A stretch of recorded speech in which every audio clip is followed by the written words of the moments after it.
Hello friends, welcome to my YouTube channel Sinha Study Circle. I am Sanjay Sinha, your English guide. इस vocabulary class में हम लोग one word substitution पढ़ेंगे. One word substitution आपके expression को बहुत ही concise and precise बना देता है. आइए देखते हैं. A person who helps another to commit a crime, कि अपराध करने में जो सहायता दे उसे क्या कहते हैं? Accomplice. ACCOMPLICE. He is an accomplice in the murder. Means murder में वह सह अपराधी है. अपराधी का, मुख्य अपराधी मेन एक्यूज्ड का उसने साथ दिया है.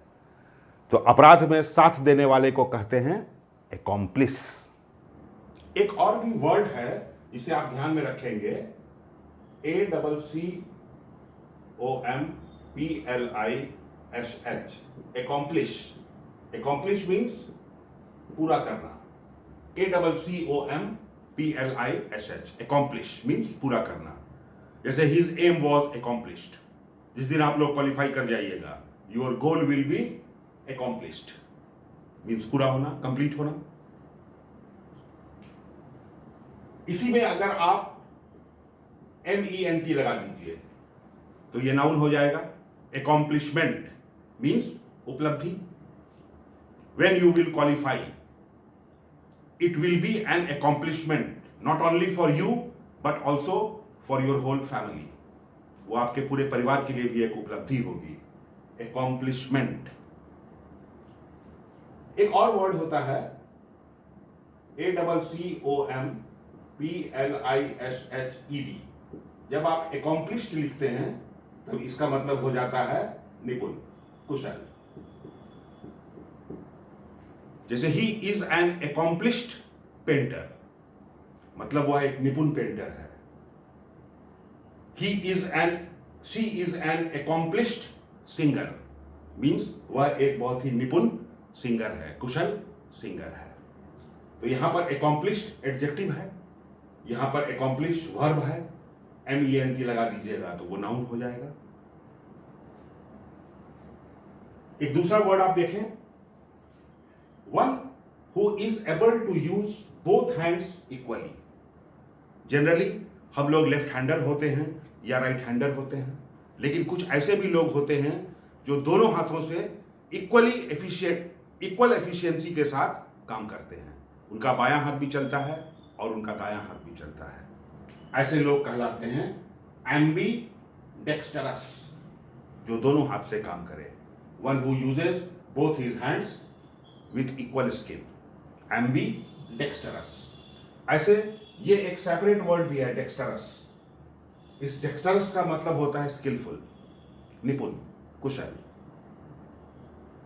डेक्स्टरस वर्कर मीन्स निपुण, कुशल. He is a dexterous carpenter, means वह बहुत ही निपुण बढ़ई है. A person who does not believe in God, जो ईश्वर में विश्वास नहीं करता है, उसे क्या कहते हैं? एथीस्ट. एथीस्ट मीन्स नास्तिक.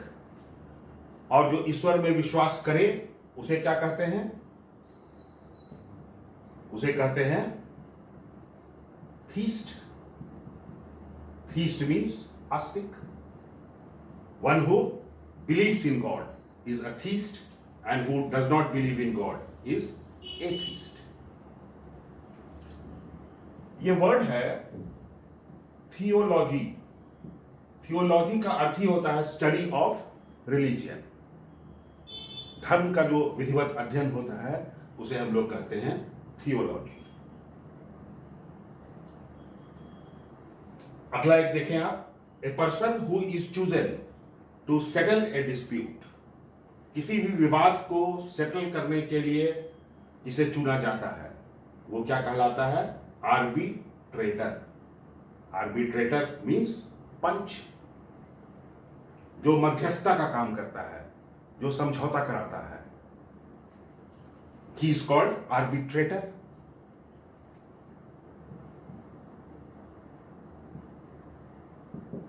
तो अगर इसका नाउन हो जाएगा आर्बिट्रेशन, तो इसका अर्थ क्या हो जाएगा? समझौता। इसी के लिए एक वर्ड आप कॉन्सिलिएशन भी लिखते हैं।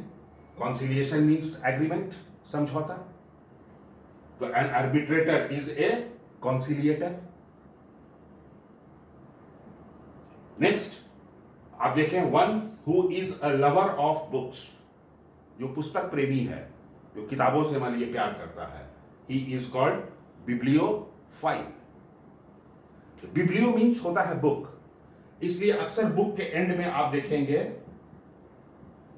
एक बुक लिस्ट होता है, जिसे हम लोग कहते हैं बिब्लियोग्राफी। बिब्लियोग्राफी मीन्स ग्रंथ सूची, a list of books which was consulted while writing that book is called bibliography. A person who is intolerant towards those holding different opinion, जो अलग मत रखने वाले लोगों के प्रति असहिष्णु हो, जिसमें सहनशीलता न हो, ऐसे लोग कहलाते हैं बाइगॉट या फैनेटिक या जीलॉट, मीन्स कट्टरपंथी, जो किसी धार्मिक विचारधारा के प्रति बहुत ही आग्रही होते हैं, जो किसी राजनीतिक विचारधारा के प्रति बहुत ही फैसिनेटेड होते हैं, वे लोग कट्टर हो जाते हैं, कट्टर विचारधारा के हो जाते हैं। दे आर कॉल्ड बाइगॉट, फैनेटिक और जीलॉट। इसका नाउन अगर बनेगा तो क्या हो जाएगा? बाइगॉटरी, ये नाउन हो जाएगा। कट्टरपंथ, या आप लिख सकते हैं फैनेटिसिज्म, कट्टरपंथ, फैनेटिसिज्म, या आप लिख सकते हैं जिलॉट्री। इसका तीनों का ही अर्थ हो जाएगा, तीनों ही नाउन है, तीनों का ही अर्थ हो जाएगा कट्टरपंथ। अभी तो अब बहुत सारे ऐसे लोग हैं जो अपने धार्मिक मान्यताओं की वजह से बहुत ही कट्टर हैं, बाइगॉट हैं, और this is called bigotry, zealotry और fanaticism. India must get rid of fanaticism. You should not be a bigot. You should not be a fanatic. You should not be a zealot. You must be tolerant to all religions. क्योंकि हमारा विश्वास ही है वसुधैव कुटुंबकम, हम लोग सभी को भाई मानते हैं, बंधु मानते हैं।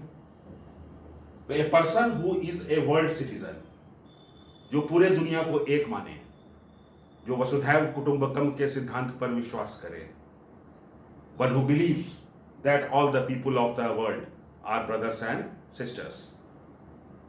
Such persons are called cosmopolitan.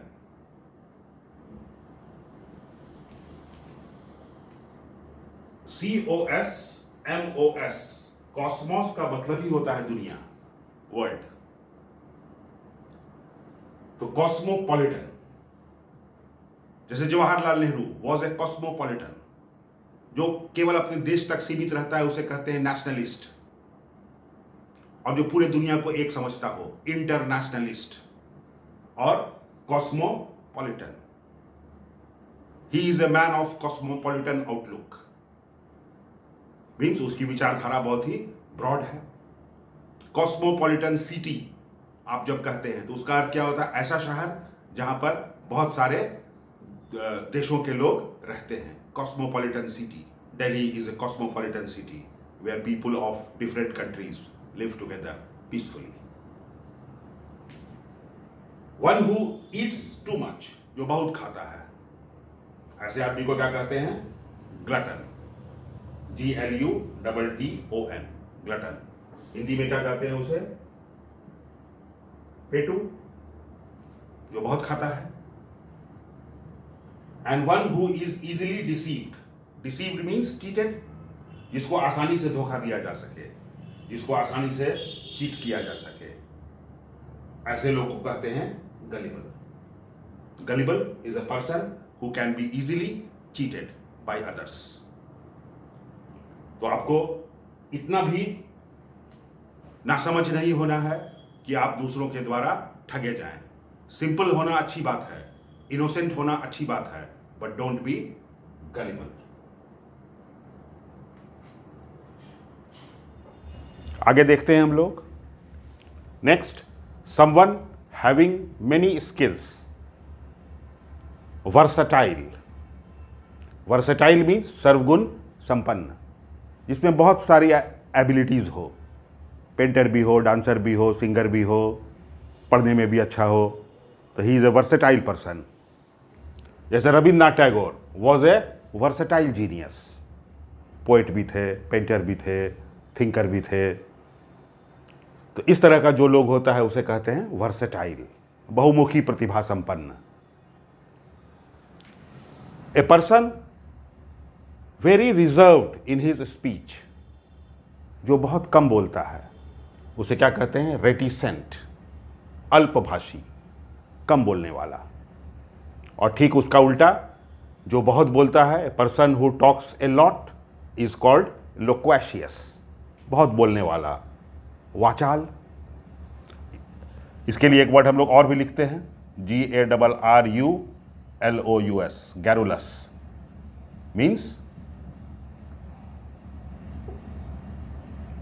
means talkative, one who talks too much is called loquacious or garrulous.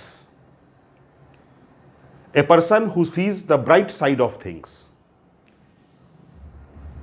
जो ब्राइट साइड की ओर देखता है उसे क्या कहते हैं? आशावादी। आशावादी को इंग्लिश में क्या कहते हैं? ऑप्टिमिस्ट। और इसका उल्टा निराशावादी। निराशावादी को क्या कहते हैं हम लोग? पैसिमिस्ट, मीन्स निराशावादी, one who sees the dark side of things. तो जीवन में हमेशा ऑप्टिमिस्टिक होना चाहिए। Be positive, be optimistic. A person who opposes war और वायलेंस, तो ही इज कॉल्ड पैसिफिस्ट, शांतिवादी। Mahatma Gandhi was a pacifist, शांतिवादी थे। इसलिए आप जो सबसे बड़ा समुद्र है उसे क्या हम लोग कहते हैं? प्रशांत महासागर। प्रशांत, जो शांत हो, Pacific Ocean. A person who is new to a profession, who is unskilled, untrained, उसे कहते हैं नोविस, नौसिखुआ। और जो बहुत ही प्रोफेशनल होता है, ट्रेंड होता है, उसे क्या कहते हैं? Veteran. He is a novice player, he is a veteran player. तो अनाड़ी जो होता है उसे हम लोग कहते हैं नोविस, और जो बहुत ही स्किल्ड होता है उसे कहते हैं veteran. He is A veteran surgeon, he is A novice worker. आप लोगों को ठीक से समझ में आ रहा होगा। तो चलिए हम लोग मिलते हैं अगले वीडियो में एक नए लेसन के साथ। तब तक के लिए हंसते रहिए, मुस्कुराते रहिए। Keep practising, keep learning, but very silently, very quietly. मेहनत इतनी खामोशी से करो कि सफलता शोर मचाने लगे। तुम्हें बोलने की जरूरत नहीं है, तुम चुपचाप बस मेहनत करते रहो। तुम्हारी सफलता ही एक दिन जोर जोर से बोलने लगेगी, वो शोर मचाने लगेगी। लेकिन तब तक इंतज़ार करो। Keep practising, keep learning, and don't forget to like, share and subscribe my channel.